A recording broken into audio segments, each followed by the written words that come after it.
Let's take it slow.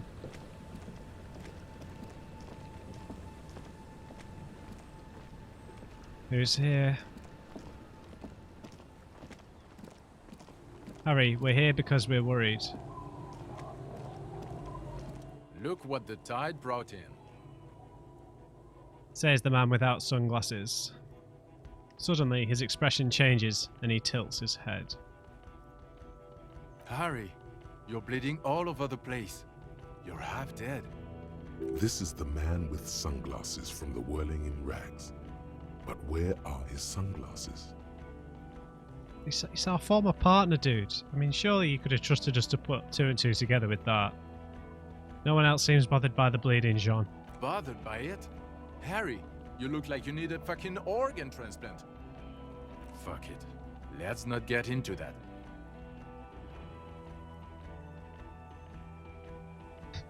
Forget about all this.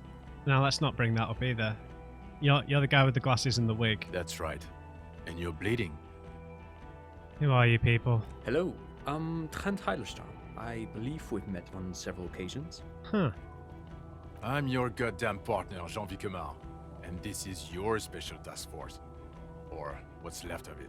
He says, gesturing towards his companions. Special Consultant Trent Heidelstein, Patrol Officer Judith Minot. Hi. Hi, Judith. We've come to scrape what's left of you off the pavement.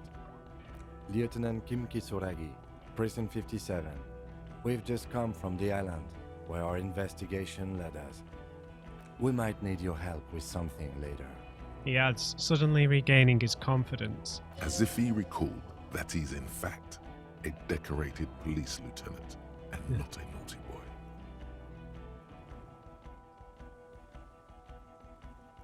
Okay. But this is clearly a departmental matter, so I'm going to leave you to discuss it among yourselves. Way to feed me to the wolves.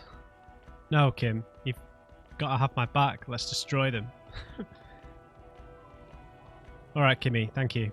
It's good to meet you, Lieutenant Kitsuhagi. She says warmly, flashing the lieutenant the tiniest of smiles. Letting the lieutenant know he shouldn't feel embarrassed over the shitstorm that's about to befall you.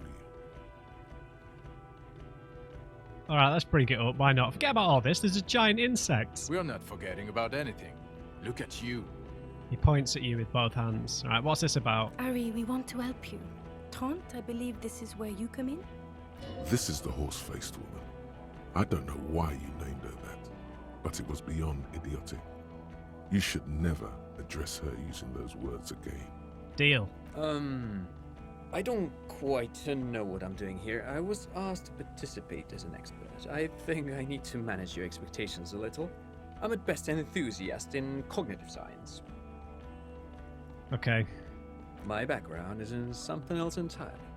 I engage in neurology on a merely theoretical level. In fact, I should probably get going. No, Trent. It's too late.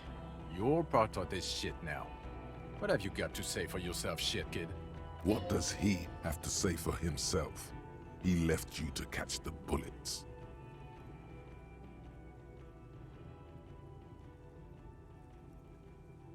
Okay. How did you know I was here? You aren't the man in the sunglasses, you're not even blonde. That's just... It sounds so stupid to say that. You. Sorry I didn't recognize you before. So, Trant turns out to be Special Consultant Trant. Duped again, no one's who they say they are. You mentioned a task force. Where have you been all this time? There was a mercenary tribunal. I don't know if all of these are the only responses. Judith, I'm sorry I didn't recognize you before. It's okay. I didn't come here to gloat or to fool you. Neither did he, actually. We're just worried. I did sense that even though he's spiteful towards us, he does care about us as his partner. That's right. Worried. I'm always worried about you. Every time you don't show up to work. Or when you do, but stink. You're a worry fest. She's worried about you. I'm worried about you. Even Special Consultant Backpedal is worried about you. Everyone worries instead of working. Okay, I appreciate him winding up this guy, Trant. So Trant turns out to be Special Consultant Trant. Yes, I'm Trant Heilerstein. I never said I wasn't Trant Heilerstein. So what was up with the kid? Was he really your son? Mikhail? Mikhail's my son. So what was up with all the history lessons you gave us, spying on me? No, I was just interested in the Feld building and the Martinez beachhead. And Mikhail wanted to see Martinez. It was a coincidence. Alright. Slacking on the job, are we, Trant? Him being there with his son, it was not a coincidence. It's difficult to see, but he was worried about you. And also interested in the Feld building. So what are you special consulting here, my mental state? What indeed? I was asked to share my take on some of the more obscure theories developed in Königstein in the 30s, like partial psychotraumatic amnesia, group personality theory. He's here to see if you're insane. He's smart. Let's move on. How did you know I was here? The cafeteria manager you fucked over told us where you went. I saved his establishment and he still betrays me. Turned to face the general direction of the willing. Damn you, cafeteria manager. You betrayed me for the last time.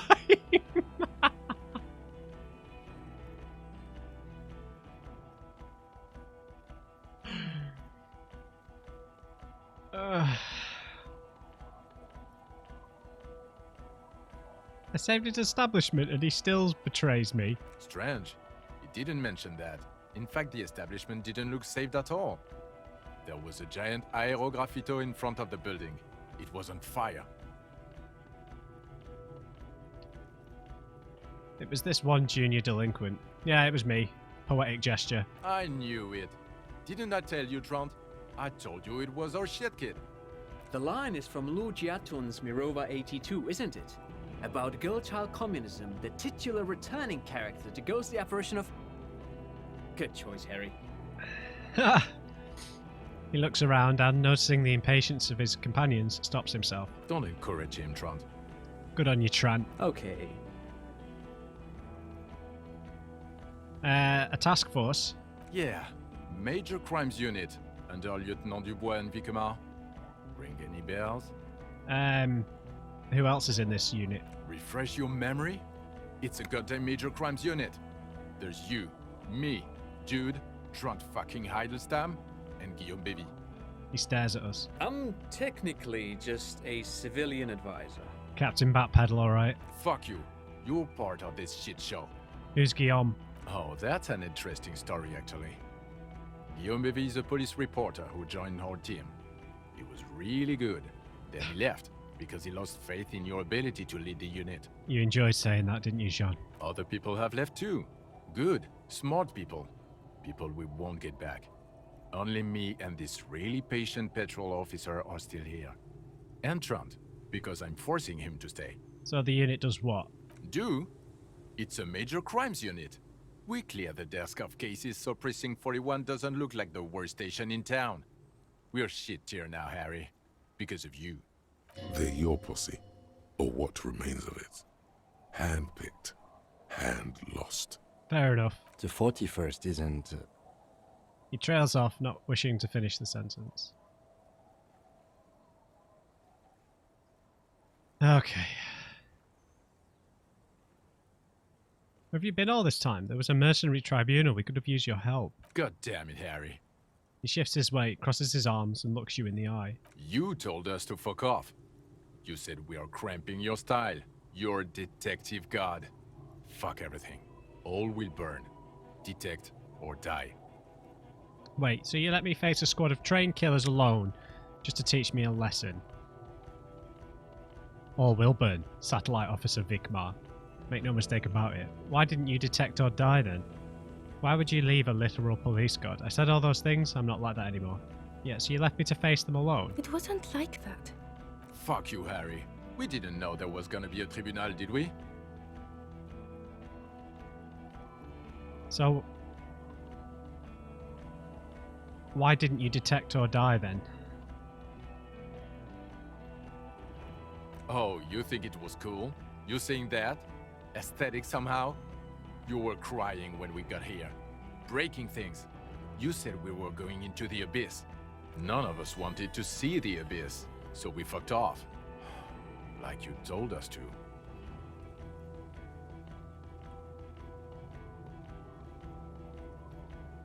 None of this is ringing any The bells. bells aren't ringing because you have brain damage. Trant, this is where you come in. How bad is it? Well, he doesn't have visible tremors, he talks without slurring, he can drive a boat, he's standing, reasoning. All good signs, but complete retrograde amnesia, episodic and semantic.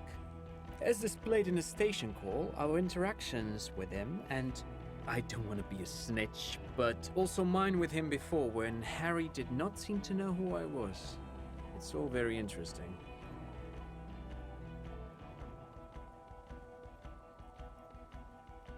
Interesting? Yes, interesting. I have my theories, but I would like to hear Harry's thoughts first.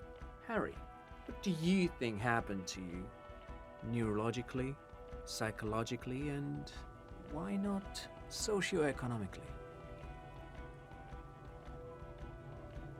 Okay, wait, socioeconomically, you think I'm so poor I lost my memory? I drank so much I lost my memory and I'm now slowly recovering it. I made it all up, it was a fantasy, a stupid joke. I know who I am. It might have something to do with an anomaly in the church, a 2mm hole in the world. I'm a highly experimental detective. This was a method I used to solve the case. Something so sad happened to me that I couldn't be me anymore. It was a defense mechanism. I mean, that's the truth, that and the drinking, right? Psychotraumatic amnesia? Trant? I can go for that. Shit, kid is a broken man. Always has been. Who isn't? I know I am. But you know what? What? I keep my shit together. Also, I know a person can't wipe their own mind, however traumatic it gets. That doesn't happen. You're lying. Or insane. Or both. I keep my shit together. Well, good for you, buddy. A round of applause. Not everyone is the same. But Detective Vigmer, he has blanked out before. I have? Yes, a couple of times. After some of the more serious benders. One was after the two drunks case, the other when we looked into that mural. The two cases in your ledger, the unsolvable case and the New World mural, those were recent. Those cases were hard on you.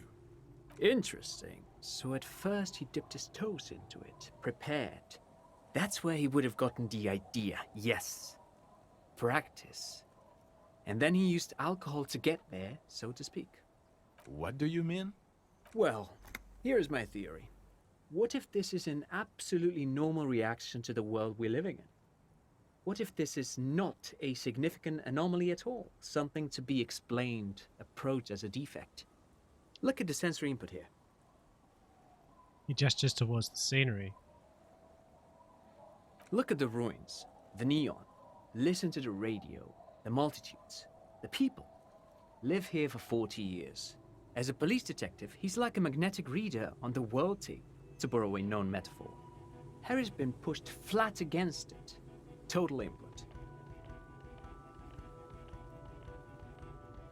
Hardwired to the free market. He just needed for it to end. He nods confidently. Okay, Trant, thank you. That's absolutely I'm glad we brought you. Will he or will he not be able to work in the major crimes unit? Is he a crétin now? I want to know that. Oh. Oh. That was funny. That's absolutely meaningless. That was so dry as well. He's not a cretin, and he is able to do work. If not in his previous leadership role, then as a line detective. A cretin? I've never heard it pronounced that way. A cretin?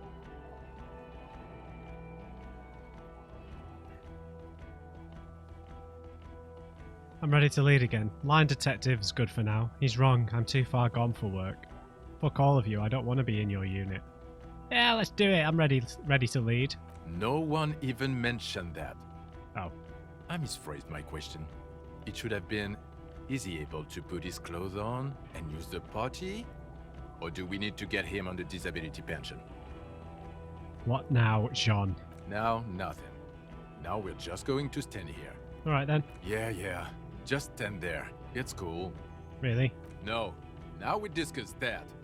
What the fuck did you do to our motor carriage? Why is it there, Harry?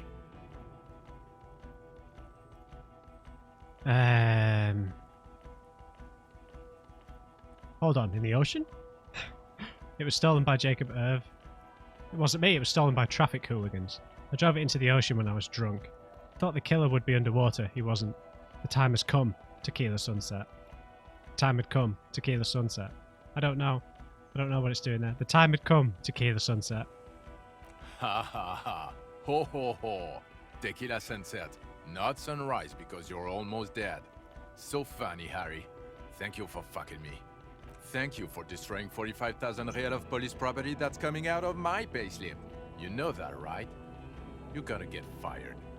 And I'm gonna pay till I die. Good. It doesn't matter. Your badge, Harry. Show me your badge. Show it. It's right here, buddy. In a rush to demonstrate your badge, your eager fingers can't sustain a grip on the smooth plastic, and the badge slips out of your hand. Catch it.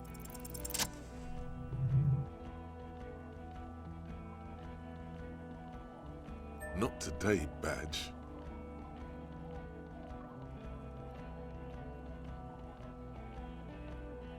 Behold my And badge. your gun? Yeah, right here, buddy. Phew, he has it. And he didn't drop it. You're drunk like a bum, Harry. Put that thing away before you kill someone. I'm not drunk. I haven't started drinking it. Oh, lie. So it doesn't even matter that I found my gun. I'm not drunk. I haven't started drinking again. So you forgot to drink? I don't buy it. Why do you smell like a corpse then? Because I'm hungover. He's wounded. It's been a long week, and he's handled an actual corpse. No idea what you're smelling. I washed death off me. Wait, maybe because of the pheromone. Yeah, I handled an actual corpse. Yeah, it's been a bit of a week. I'm sorry I smell bad. None of this matters. My odor situation is meaningless compared to what I've discovered. Yeah, I've handled a corpse. Thanks, Kimmy. I don't believe you. You're drunk. You let a suspect escape, a certain glacier, because you were too drunk to assess a flight risk. Not really. We've read the reports, Harry. Lieutenant Kitsuragis. We know. Clashy, she was some kind of spy from the Occident. Specially trained. Not taking her in was the right thing to do. She gave a vital clue that led us to the island. Okay, I got duped there. She pulled one on me. Yeah, I let her go as an act of mercy. That's just a small detail in a huge case you know nothing about. That doesn't matter, none of it does. We're looking at the oxygen holocaust times a quadrillion. I've come to know the final fate of man and the universe. Yeah, that's just a small detail in a huge case you know nothing about. Sure, if it's part of your master plan. Let's not even get into the other suspect who also escaped. Another detail. Or the fact that you're Everard Claire's little peony now, doing I don't know what for him. That's small-time stuff. That's nothing. That's a humorous anecdote. Dude, I had to do favors to get information. Compared to the 7 people who were gunned down, the streets are literally 7? red with blood, Harry. It was fucking mass murder. 7? He did everything he could. We did everything we could. The company hired and vetted mercenaries. Lieutenant Dubois got between them and the locals. Here comes the cavalry. He did so at considerable risk to his own life. Yes, he was Kimmy. shot, not once, but twice. We stopped an execution, not a negotiation.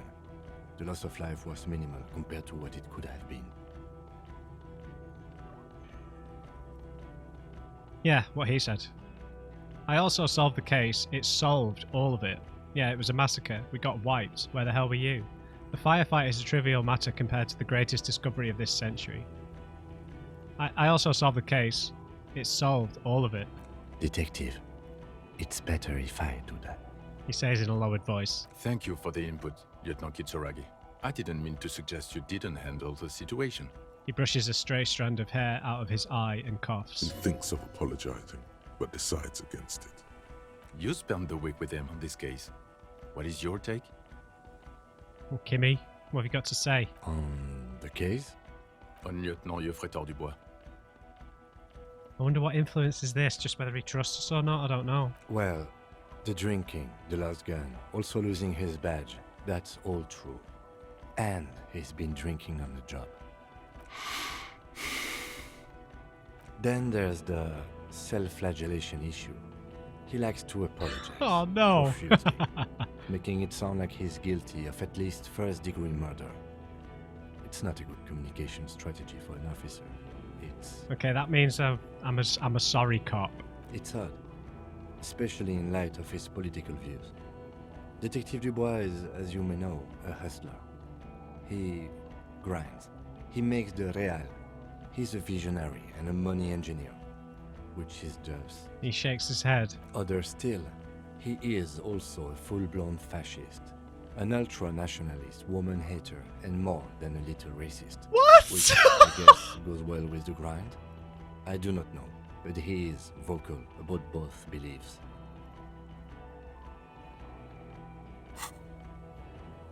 Come on, dude, I'm not a fascist. That was the lowest score. Sorry, cop. Fair enough. Superstar boring. Why the hell did he call me a fascist? A full-blown fascist? An ultra-nationalist? And then there's the motor carriage in the sea, and the constant smoking everywhere, all the time. But despite all this, he is a great detective. One of the best I have seen, in fact. I'm a fascist. He can talk human beings into telling him anything, and he doesn't stop. In all the time I've spent with him, he has not once stopped working on the case. He is tireless, madly driven. Well, except that one time when he stopped to sing karaoke, which, by the way, I have to disagree with you, Mr. Vicmar, was a valiant effort. He really sang his heart out. Thank you, Kimmy. Okay, he did something. Other than that one time, he has tirelessly worked on the case, and he solved it. We have a confession, a murder weapon, and the perpetrator, locked on the island right now, awaiting transportation. He apprehended a revolutionary brigade who stayed hidden for 50 years, ever since the revolution, who's probably committed other murders over those years. Oh, and he also discovered a new species. A new species? A colossal stick insect. It was on the island, camouflaged as the reeds. It unfolded from the reeds. I think we may be dealing with the Insulindian phasmid. He takes out the photo of the phasmid and shows it to the officers across the yard. The wind blows, flapping the glossy rectangle in his hand. You hear gasps beneath the howling of the wind. As you can see, it's about 3 meters tall. In fact, we think it may be the largest land invertebrate ever discovered.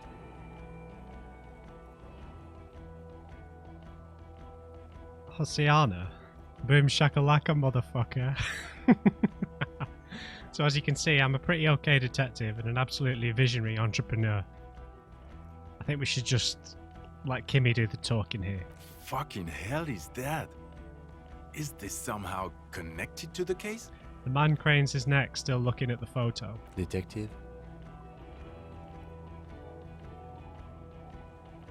Boom, boom, boom. Yes, I believe the pheromone it emits may be responsible for the killer's mental degradation. The old man was not aware of the phasmid's presence. Exhibiting a strange, atypical dementia, he fell into a stupor after its appearance. He became near catatonic. So it is connected.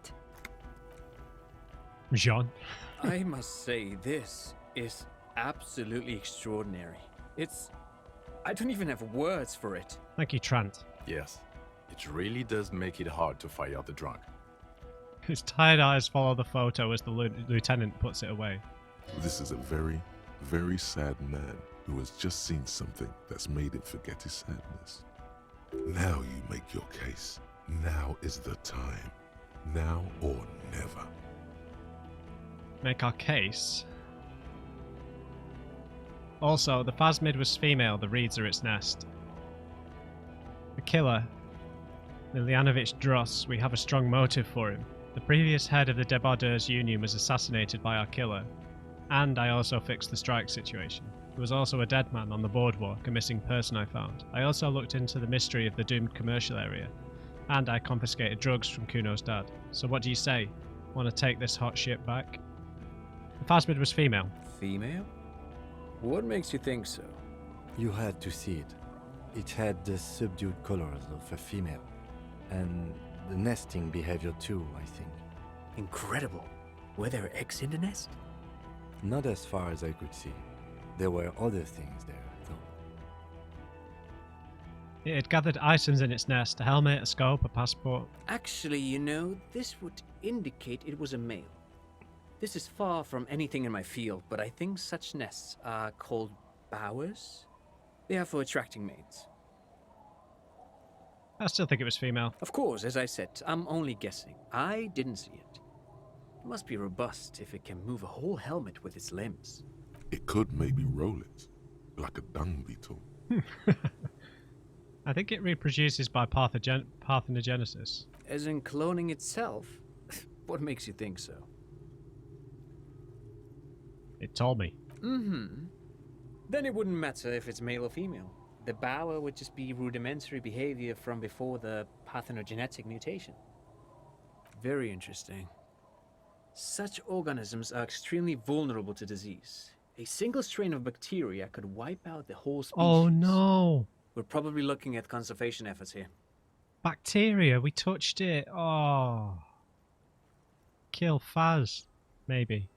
It had mandibles that looked like hair, and it was completely white on the inside. Yes, but also reed-colored, beige and brown, a little green on the outside. After unfolding from a single stalk, it still retained parts that looked like reed tufts on its limbs. Incredible. The PR value of this is exceptional. Carve discovers new species. Maybe even discovers the Insulindian phasmid. No, that's too much. This would really help with some of the problems we've been having. Like what? Absolutely, this is great. This does not Oh, for say PR. vigilante murderers to me at all. This says science, news, human interest. You know, it's a really good thing you have that photo. I don't want to be used for your PR. Without it, He shakes his head. You're doing good here. Perhaps only for a moment, but still. Quit while you're ahead? Or no? No. We've got a strong motive for the killer. Lilianovich. A revolutionary matronym. What does that mean? The custom started in Grad, where they have patronyms. Krasovich, Lasovich, etc. The revolutionaries saw this as a chauvinist atavism, so they used matronyms, derived from the mother's name instead. This man's mother was Lilian. His Lilian's son, Lilianovich. The Right. custom was overturned after the revolution failed, but not before it made it to Revachol. So, it is what a soldier of the ICM would be called. thank you, Trout. Thank you for that piece of cultural theory. You said you have a motive? Of course, excuse me, I just thought it was noteworthy. He killed the mercenary in an act of jealousy. He killed the mercenary hoping to start a war between the company and the Union. He killed him in an act of rage induced by the phasmid's semiochemicals. Actually, I'm not sure if I have a motive. I had another thing. Jealousy or a war between the Union and Wild Pines? I think this would fly better, right?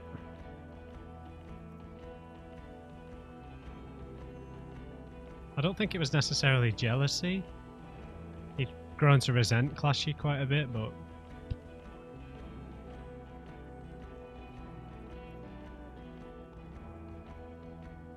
He was hoping to start a war between the company and the Union. And it worked? You got a war going? Yes, until we stopped it. He saw the mercenary as an ennemi combatant. There's plenty for prosecution to pick from, as far as motive is concerned. Also, we have ballistics from the gun, matching the bullet found in the dead mercenary's head, and 2 officers on the scene that Mr. Dross confessed to. It's a clean win. It's way more than that.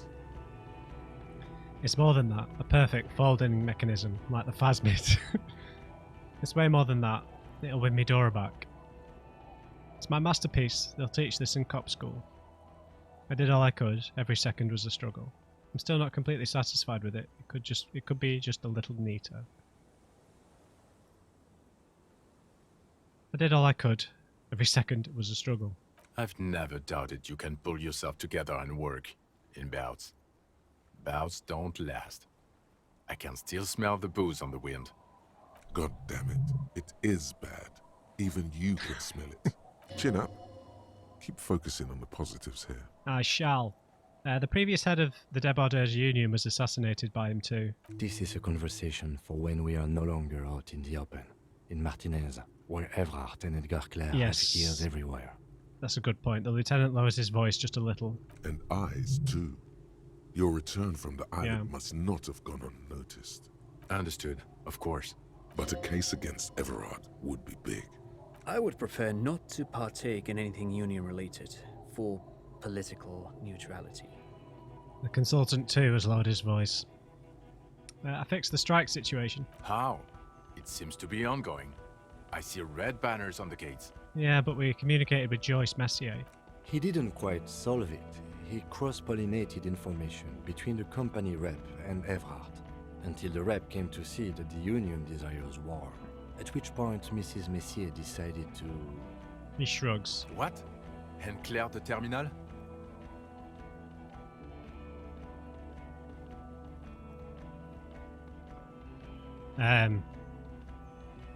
I've just told people some things, no big deal. Things are calmer now. Sounds like you got played, Harry. Because you were off your tits on Al Ghul. How do you know about Al Ghul? It doesn't matter how I know about Al Ghul. What matters is, you're Evrard Claire's peony now. Just as I said. He's a mob boss, did you know? Is that why you want us to investigate the assassination of the previous Union head thing? To get off Evrard's hook? No, it's nothing like that. He was reckless with information, but ethical. We don't owe anyone anything. This allowed us to stabilize things in Martinez. Why does Kimmy think I'm a fascist? God, calm down, Jean. Yeah, Jean. Silence. Good. The man doesn't know what to say. We found another body as well. Kind of solved that too. Yes. Fallen through a gap in the boardwalk. Drunk. You've seen the report. The body was transported to Precinct 41, our morgue. I had Tilbrook and Mullins take care of funeral arrangements and family stuff. You're not the only cop in the world, Harry. This all comes back to us. Sure. Still, good work with the missing person, detective.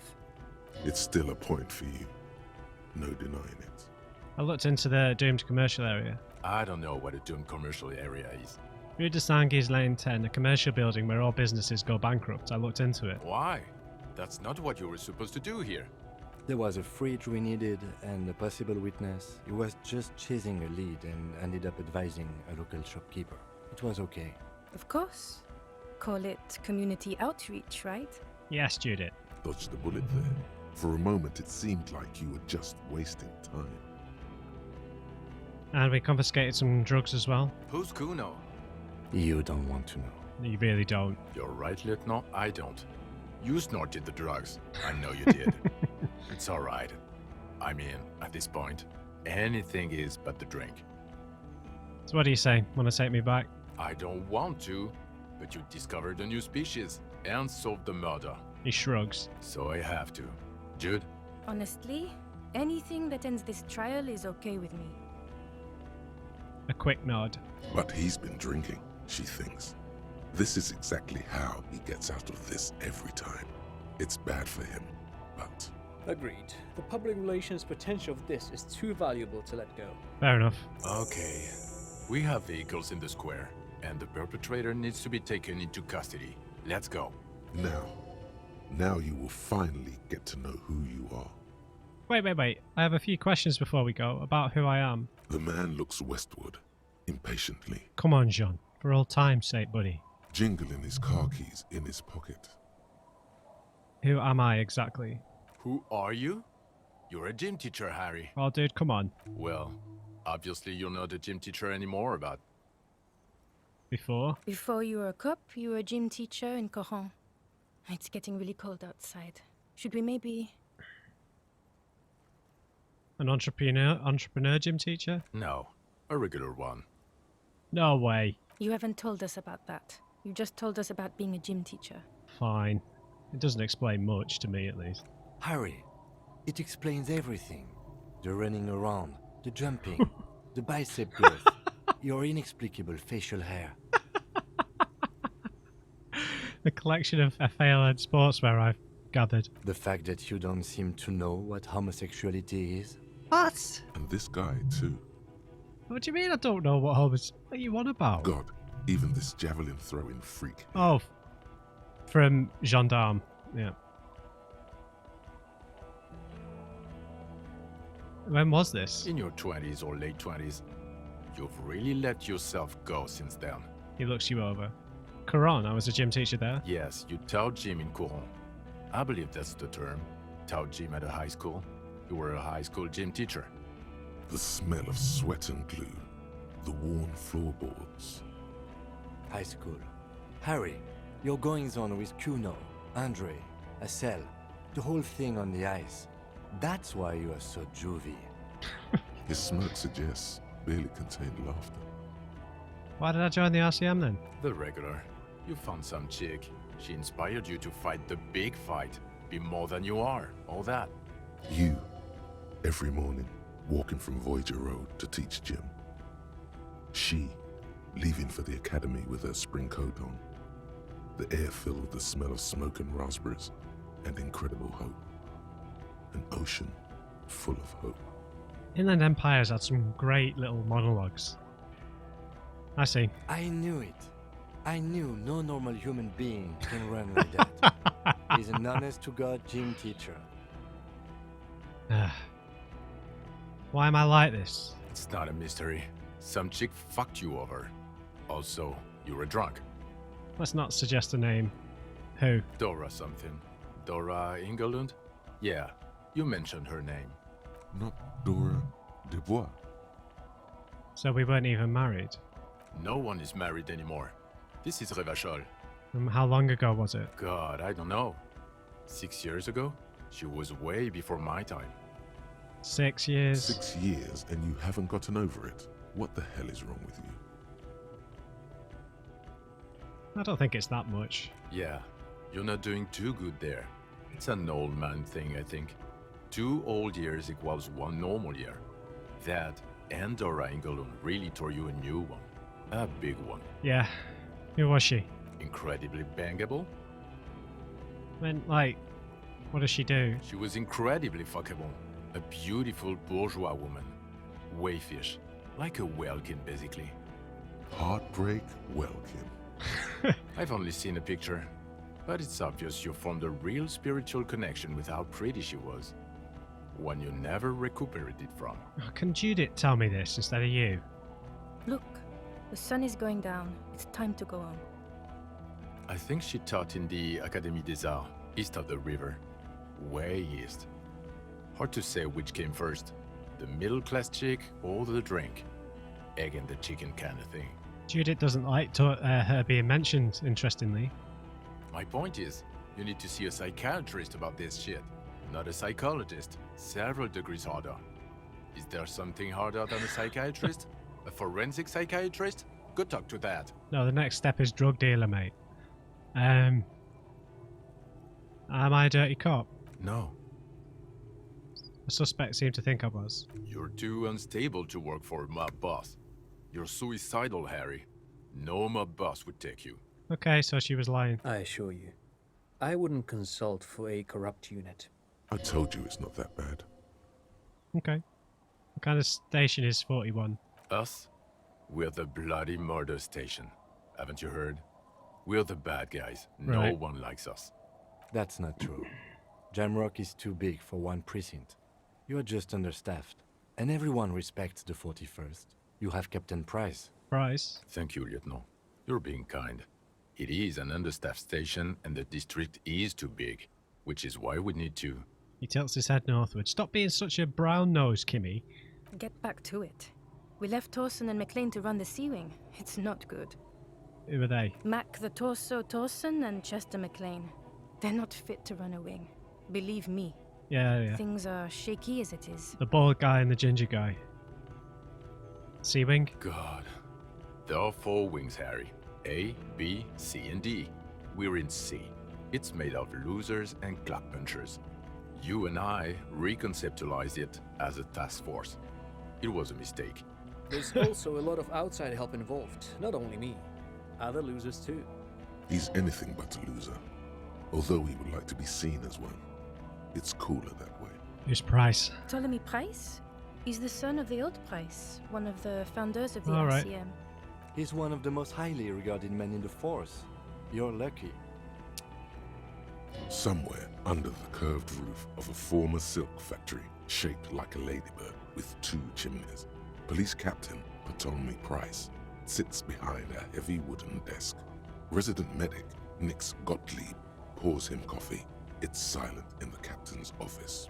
They speak of change, the city, the tension on the streets.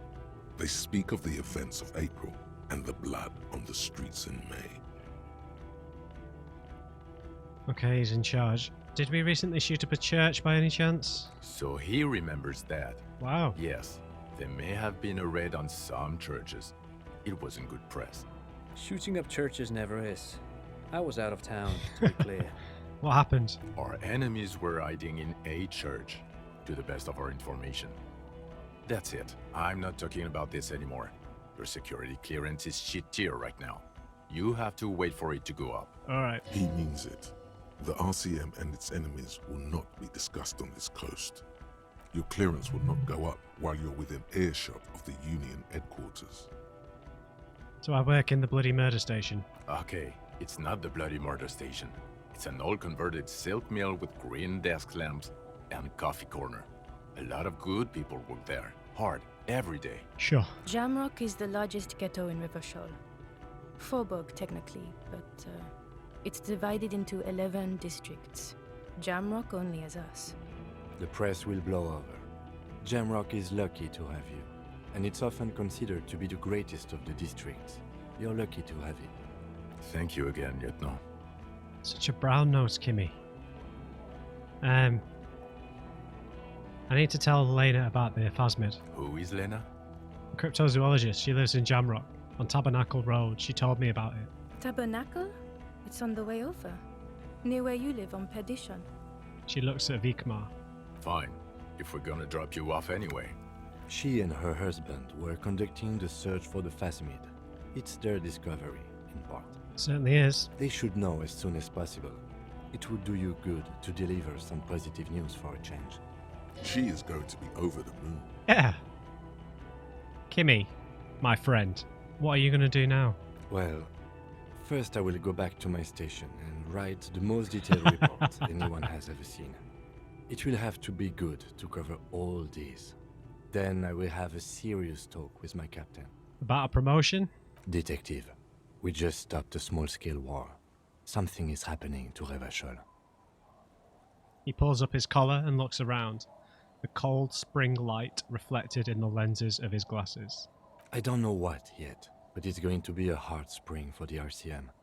We need to get ready, infiltrate, investigate. Want to do that with us, Kimmy? Talk to Captain Price? I'd rather not ruffle the feathers of 2 captains with my doom-mongering. No, come on, work with us. Work with Price? I'm flattered, but I don't know if I... A crooked smile quivers on his lips. Would fit in. And crazy enough. Can take the stress.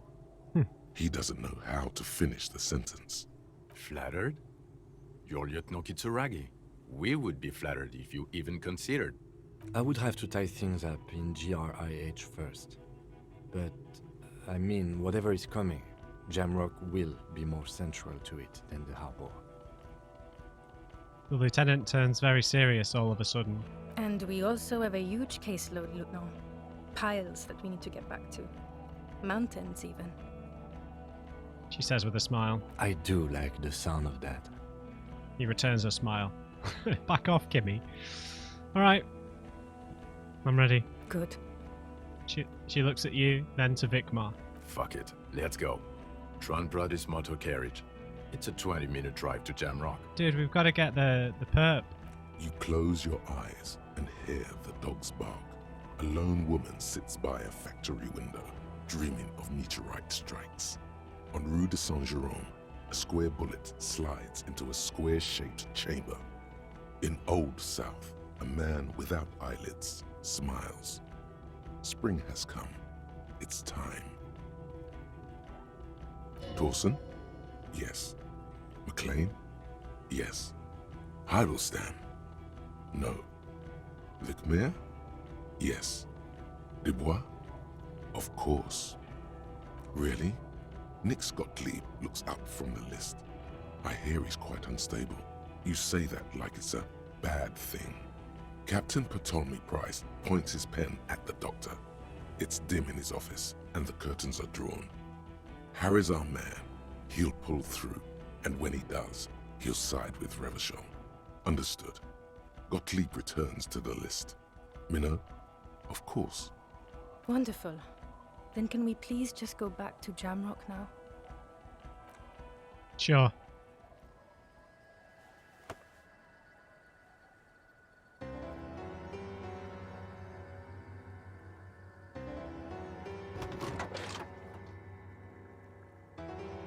What about the perp? Seriously, guys?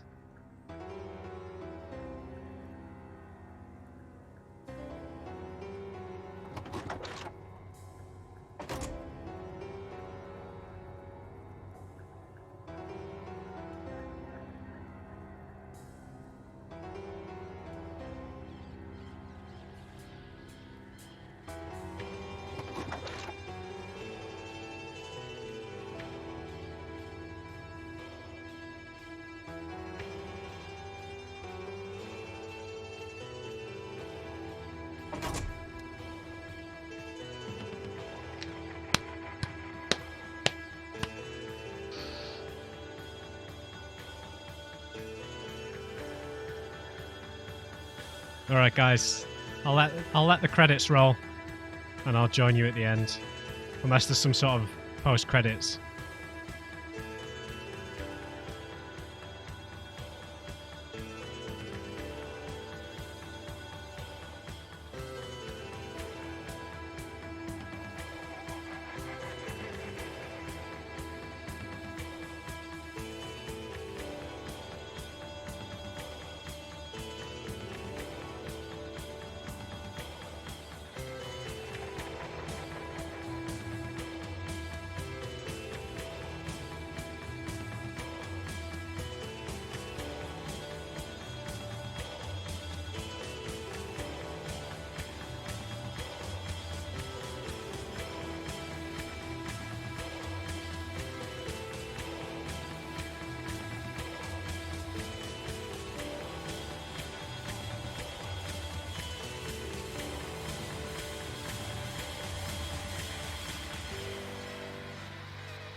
Okay, guys, that brings us to the end.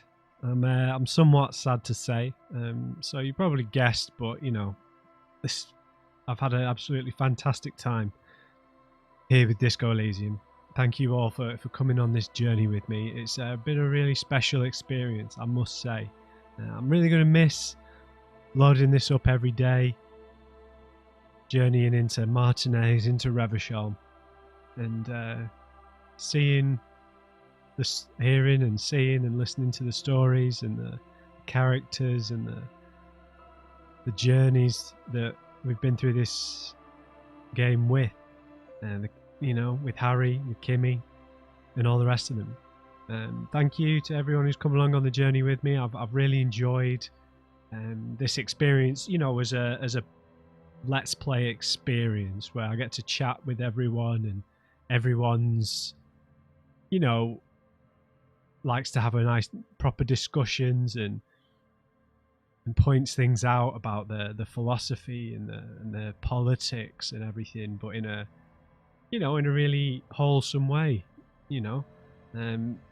That's really what I enjoy about uploading playthroughs is discussion and sharing the experiences, and I've got a lot out of this game in that sense, because a lot of the times with this format, you don't always know what kind of experience you're getting yourself into. You try and pick games that you might like, but you come in blind. So I've had a few experiences that I haven't enjoyed so much, and as a result, that kind of annoys people who are watching sometimes, whether it was with like Life is Strange 2 or The Last of Us Part 2 or the Final Fantasy VII Remake, where I just didn't really enjoy the games. But that's not been the case with this. This has been an absolutely engrossing experience from start to finish, and I got that sense early on, and I said at some point in the playthrough that it felt like a good book.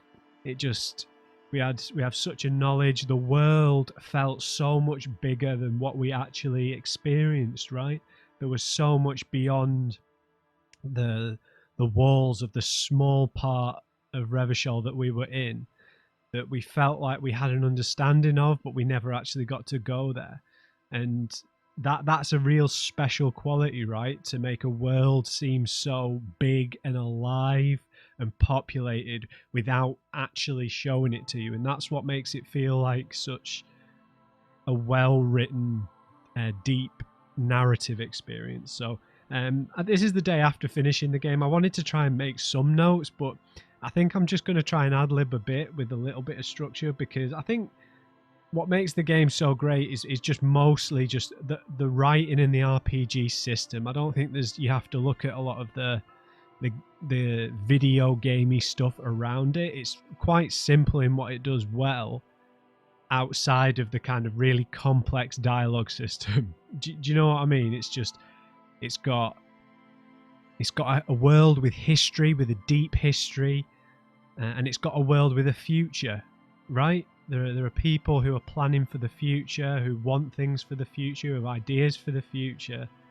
people who have trying to do things in the present, and people who are living in the past, or people who are fascinated and interested by the history, whether it was dating back 400 years or whether it was 50 years back, or whether it was to do with the failed revolution, the communards.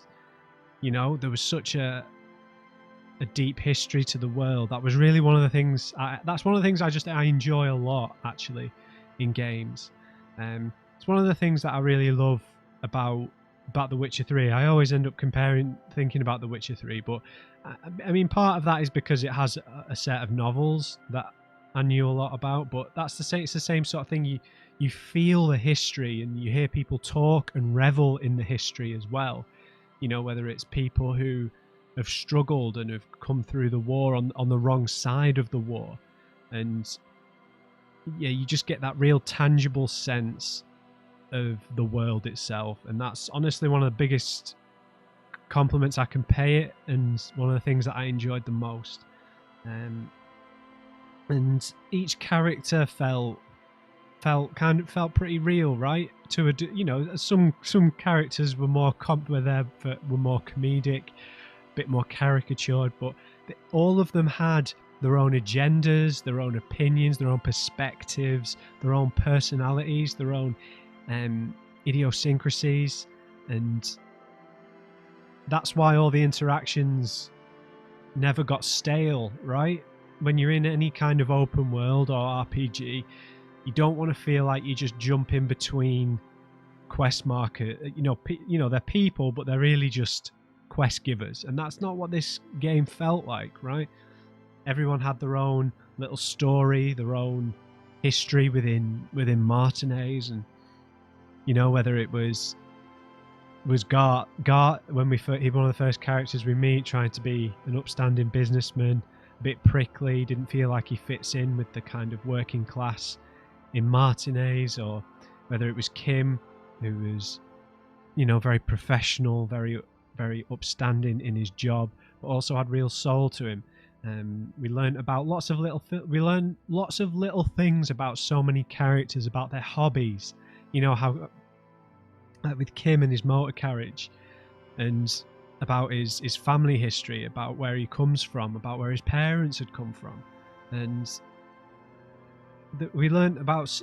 I don't want to go through every character, but I'm just trying to say that there's just such depth to this game, and they nailed it, right? They nailed it. And in terms of the ending, I'll try and stay on track somehow, but the ending, I mean, it was a little bit like, let's summarize everything that's happened, but I don't really mind that.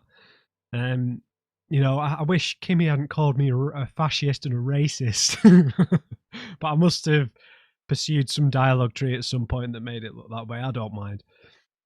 But yeah, we're back with our special unit. We're back with Jean and Judith, and the boring guy.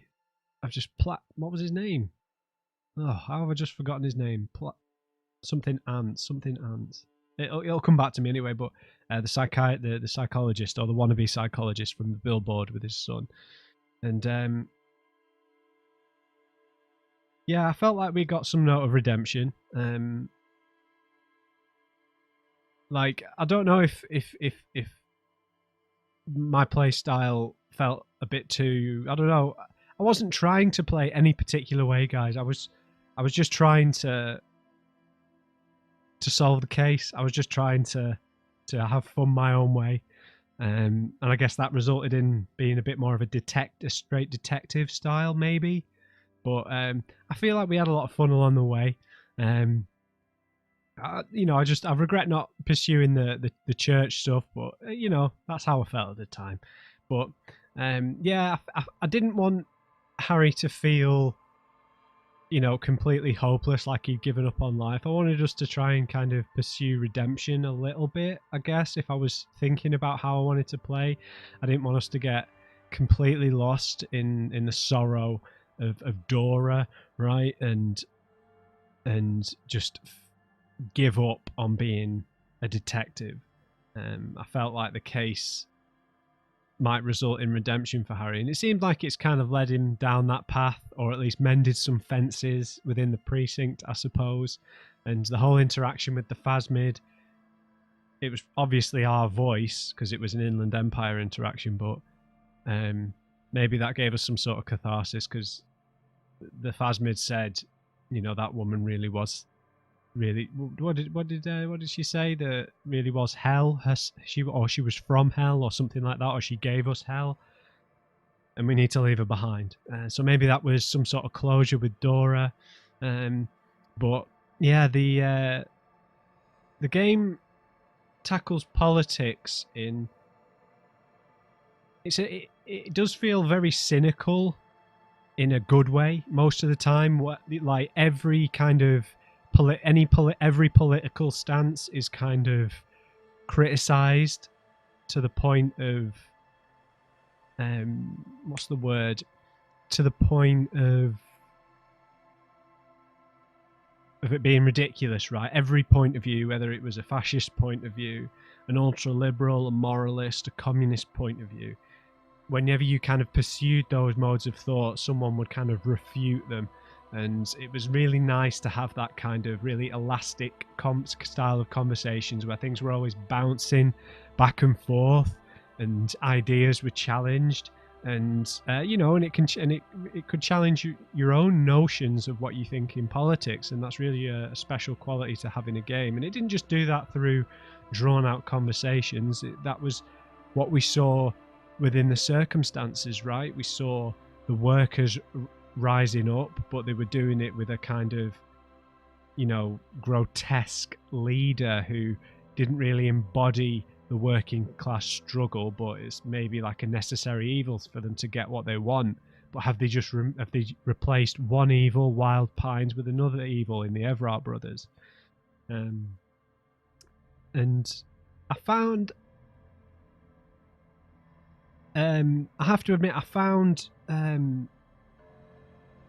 Joyce Messier a very intriguing character, because although I'm sure some of her behaviour was a bit contrived, or to get us to do what she wanted, I did feel like there was something a bit more behind the eyes, right, with the personal stories she shared with us, and her talking about the pale and how that can affect the brain. And I definitely got more humanity from her than I got from Everard. I think that's quite fair, right? Everard was just complete agenda, right? Called us Harry about 80 million times. But Joyce had a little bit of soul to her, right? Maybe that's part of her charm. Maybe that's her being a bit sleazy, being a bit savoir-faire, I guess. But yeah, and our partner Kim. I mean, Kim was great, wasn't he? I can understand. I mean, he's. I imagine he's quite an iconic figure for people who've played this game now. Just a really good partner to bounce off of, right? I'm sure whatever play style or whatever Harry you played as, I'm sure Kim bounced off that personality, whatever it was. Do you know what I mean? I'm sure he was always prickly when he needed to be, and comforting when he needed to be, regardless of how you played. Even if you played as a reckless drunk, or if you play, however you played your Harry, I imagine Kim, was a really good counterpart for the whole experience.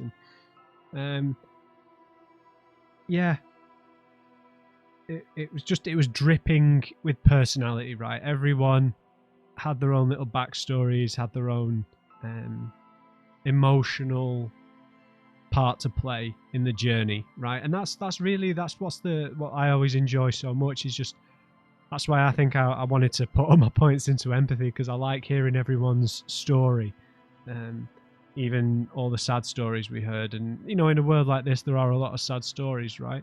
I mean, the pigs, the woman with all the police paraphernalia, that was really sad. But there were so many different characters with their own stories, right? Lillian and her husband's real sorrow behind her eyes, but also kind of hope for the future, right? She was kind of a version of us, really, but who was handling things much more maturely, right? She was really aware of how much time needed to pass before she was really going to get over the whole thing, whereas we were just kind of trying to forget about it. But yeah, I'm trying to. Like I said, I struggled making notes for how I think about all this, so I'm sorry if this is a bit of a messy way to end this playthrough. But it brought up all kinds of discussions about morality, about the relationships you have with other people, both personal and professional. I guess that I should probably talk about the case itself, the murder case itself, and the Mr. Dross at the end. I mean, came as a bit of a a surprise, you know, that it was someone we'd had really no hint at, no clue about. He was just kind of this dejected figure that we only encountered right at the end. I don't know if you could get some sort of hint to him, to the deserter, at some point in the game, maybe from Everart. I don't think anybody else would have really known about him. Maybe Clashy had some sort of... She did have an inkling that she was being watched, maybe. Maybe Gart, he had been at the Whirling in Rags, he'd passed through. Maybe someone had seen him. Yeah, maybe let me know. Were you able to get a hint, an idea that there was maybe a sniper involved? Could you take the boat out much earlier? Probably not. Yeah, but the case itself, it led us down all sorts of different paths. I imagine there's so many different ways you can tackle it, right? I wonder what would have happened if we sent the body off to the morgue. I didn't even do that in the end, did I? I imagine they'll have to do that at some point post credits, right? But it led us down all sorts of different little paths, and interesting thinking about Clashy. She had such an interesting story as like a kind of jaded espionage agent, right? Who had a lot of like shame over what she was doing, but she also couldn't change who she was. Would have been interesting to see what would happen if we would have arrested her, what difference that might have made to the tribunal with the Crenel soldiers, and the Crenel soldiers as well. I wonder if you could have found the other two at some point. I don't think you could. It would have been interesting if they would have shown up at some point, if you would have pursued a certain path a certain way.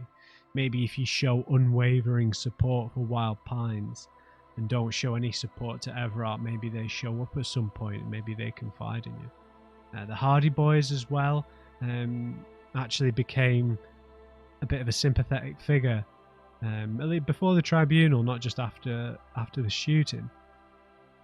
But I think after a while I grew to understand that they were protecting Martinez. They were there to help the people in general, even if they were kind of a bunch of drunks most of the time.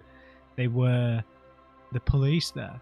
Like Harry and Kim had spoken about how neither precinct really wanted to preside over Martinez. I'm just thinking about Clashy because she wasn't a really interesting figure, you know, the kind of young, magnanimous kind of really, I don't know about seductive, but just has that quality of getting people on her side, right? That's why she was probably so useful in espionage, right? It's very hard to say no to her, like all our personalities were arguing about. And how were you guys with her? Did you really just kind of dismiss her and think, right, she's just trying to lie to us to save her own skin? Do you think there was an element of truth in her whole story? Was she really on the run from the moral intern? Should we have arrested her? Perhaps, but I don't think it would have made any difference to solving the case. Maybe it would have just purely made a difference for the tribunal. I'm not sure. But Everart as a character, I think mostly he just got on my nerves because he had such a two-tone voice, and he was just a walking agenda, right? There was just no soul to him at all. Like, he was kind of more similar to the bureaucrat, right?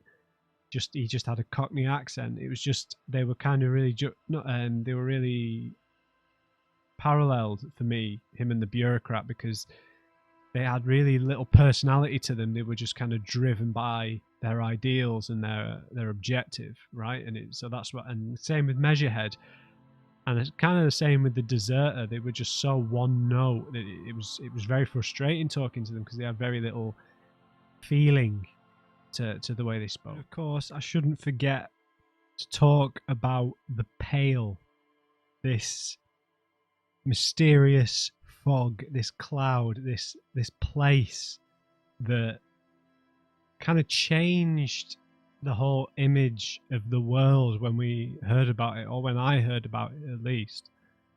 I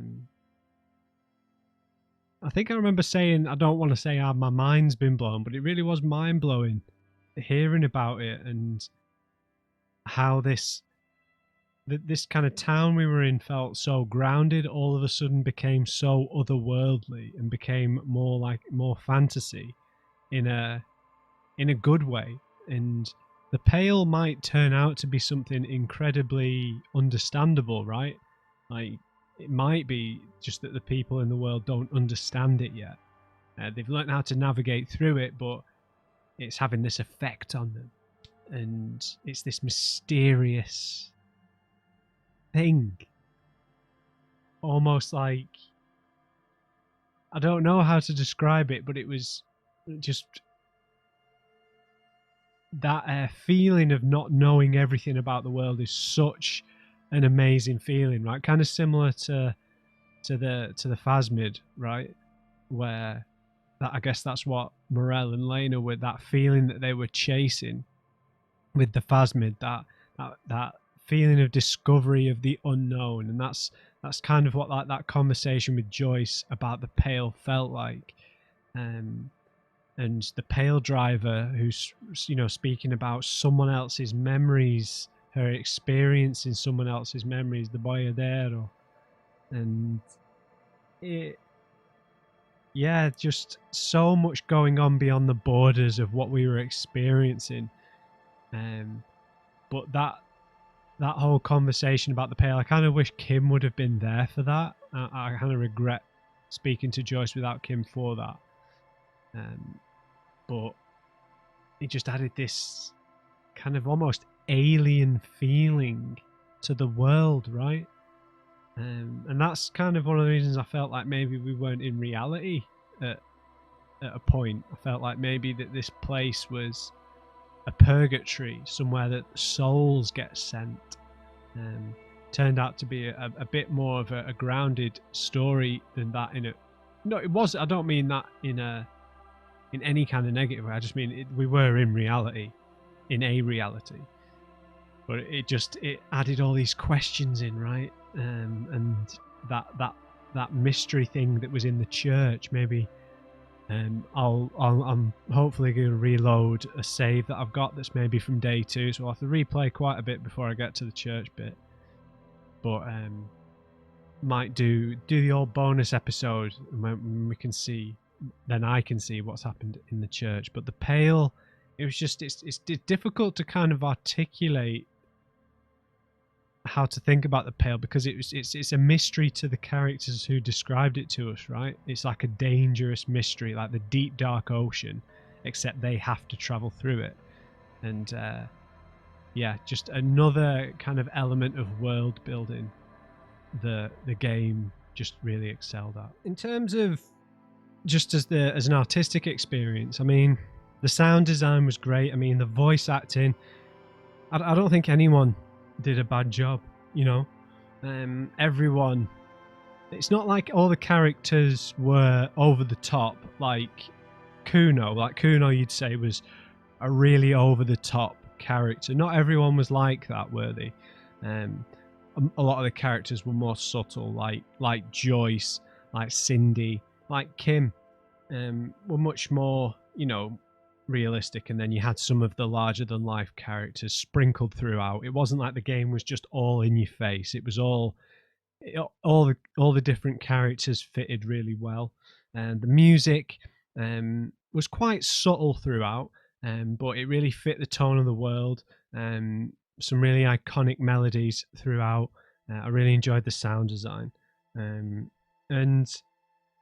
yeah, the game was just really smooth experience. I know it's obviously not the most like over the top graphical kind of game, but the art style was really beautiful. The day night cycle, I didn't have any problems running the game, and yeah, as like a visual experience, I think that the voice acting just kind of melded everything together. I don't know what the game was like before. I know there was some voice acting, but so I don't know how much they've added, but it was pretty comprehensive. And that maybe brings me onto the psyche, right? The kind of lifeblood of the player's experience is the personality traits that pulling us to and fro, trying to make us do certain things, none of which we really know are wrong. They're a bit of a tutorial guide voice, but they're also maybe trying to trick us a bit along the way. And I can't imagine how big the script was for this game and all the different permutations, all the different influences. When certain voices pop up based on your stats and sometimes they don't, and it was just a fascinating way to experience a game, to have these. How many is it 4 times? Is it 4 times? Yeah, so there were 24 different personality traits, right? And they were all pulling us in different directions at various points in the game, and it's a little overwhelming, but it also is very seamless. It doesn't really, because you're not really in control of it, right? And that's kind of what makes this feel like such a human experience, is that you're not there's all those stats, right? But you're not really micromanaging outside of the dice roll, specific dice rolls. You know, when you can maybe manipulate stuff with your clothes, you do a bit of micromanaging then, but it doesn't really feel overwhelming for something so complicated. It's quite a simple thing to understand in terms of the system, but it results in such a rich experience. And you know, as to all the confusing and conflicting voices in Harry's head. And I mean, an awesome job by the writers to get their heads around such a deep character and personality progression system. I imagine the replayability of this game is pretty huge, right? That no two playthroughs are quite the same.